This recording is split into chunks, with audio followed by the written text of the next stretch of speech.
Hey everyone, welcome back to the channel. In this video series, I want to focus more on how to get started with investing. A lot of new investors have questions when it comes to which brokerage to use, how to make their portfolio more diverse, and specific strategies for holding or selling their shares. I have a lot of tips from my personal experience that I want to share, so let's get straight to it. The first step is the easiest, and it simply starts with signing up for a brokerage. It's pretty standard today for most brokers to provide commission-free trading. With big names like TD Ameritrade, Charles Schwab, and even E-Trade making the switch to no commissions, competition has increased a lot for the first one to do this initially, Robinhood.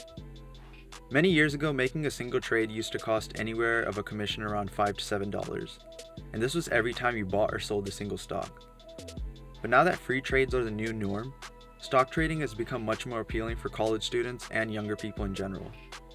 These days, it's not just limited to businessmen or Wall Street analysts alone. The first option is Robinhood. It's one of the most popular platforms out there, especially for new investors. In my opinion, they have the best user interface and experience design, combining aesthetic and simplicity. My personal use case involves buying my speculative stocks on this platform, growth stocks that are more so betting on high risk and high reward in the future.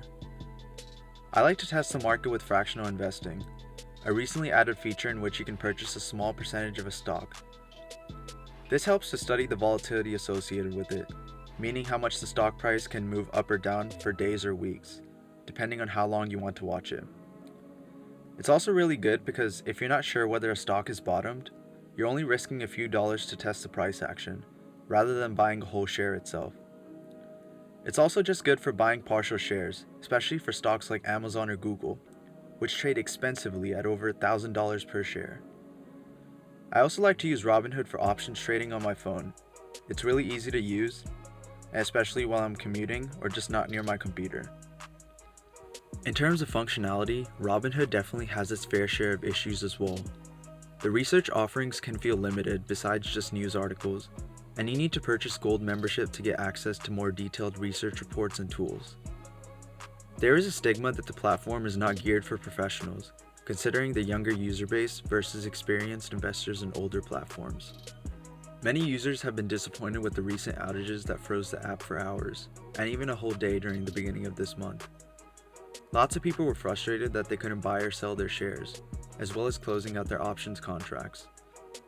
Rumors started circulating around the cause, and it was eventually revealed by the co-founders that their infrastructure was under high stress. This was because of extreme traffic and volatility, which essentially crashed their servers. Truth be told, many brokerages have occasional outages, hence it's not uncommon. No technology is perfect, and you have to be willing to be patient with rare situations like this. If you're holding your shares for long term, something like this might not really affect you in the short term. But I can understand how there are better brokerage options out there, especially for those that like to day trade or just prefer updating their portfolio on a weekly basis. It's the reason why I recommend diversifying not just your stocks, but your brokerages as well. In case one does go down temporarily, at least you have reserve cash and stock held for use in another platform. This leads to the second brokerage that I like to use, TD Ameritrade. They're well known among professional investors for offering a more advanced platform, which can be a higher learning curve for those that are new investors. Recently, the company got acquired by Charles Schwab, combining two of the largest brokerages together for investment services. I like to use my TD Ameritrade account for high-cap stocks, companies that are more valuable, expensive, and potentially providing quarterly dividends as well. These include your typical blue-chip companies like Apple, Microsoft, Visa, and many more. TD Ameritrade offers dividend reinvesting, advanced technical charts, real-time news feeds, market heat maps, and even custom screeners for following the market on a daily basis. If you're looking to withdraw from your stocks during retirement, they also offer options to set up a traditional or Roth IRA account. This is good for tax savings purposes, offering more diversity for your account type. It's a great platform to generally learn more about stocks and options trading as well. You get access to customized educational videos, tailored specifically to what you want to learn most about.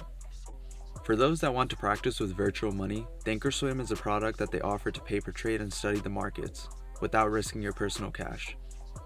Bottom line, this platform is really good for investors that want the advanced tools needed for technical and fundamental analysis. For new investors, there's a higher learning curve when it comes to getting familiar with the platform.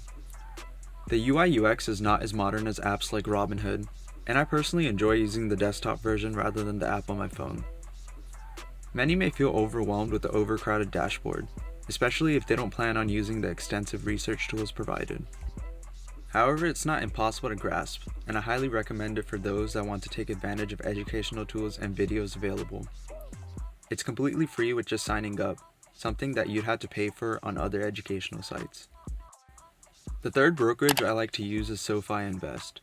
The company has been around for almost a decade, but they're relatively new when it comes to their investment platform compared to others.